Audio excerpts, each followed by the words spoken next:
भैया ऐसा नहीं हो सकता। तो 200 नी रिप्लेसमेंट्स करने के बाद अब कम से कम मैं आपको इतना तो कॉन्फिडेंटली बता सकता हूं कि मेरे पास क्या क्वेश्चंस आते हैं जब एक पेशेंट 2-4 महीने के लिए अपनी सर्जरी टालना चाहता है और उनके क्या सही जवाब होने चाहिए।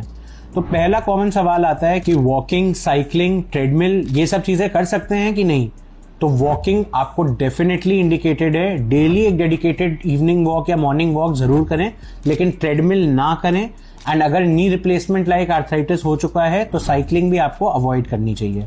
दूसरा कॉमन सवाल आता है कि नी सपोर्ट का या ऑयल्स का या मसाज का कोई रोल है कि नहीं। तो ये सारी चीजें सिर्फ एक साइकोलॉजिकल इफेक्ट प्ले करती हैं, इनका एक्चुअली आर्थराइटिस को स्लो डाउन करने या ट्रीट करने में कोई इफेक्ट नहीं है। तीसरा सबसे कॉमन सवाल आता है कि बर्फ से सिकाई करें या गर्म पानी से सिकाई करें। तो अगर सूजन आई हुई है, पेन ज्यादा है कुछ दिन, तो उन दिनों आप बर्फ से सिकाई करिए और एक बार स्वेलिंग सबसाइड हो जाए तो उसके बाद आप गर्म पानी से सिकाई कर सकते हैं।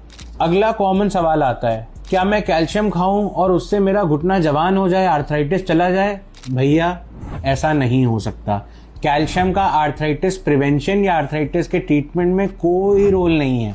कैल्शियम सिर्फ आपकी बोन की स्ट्रेंथ के लिए है।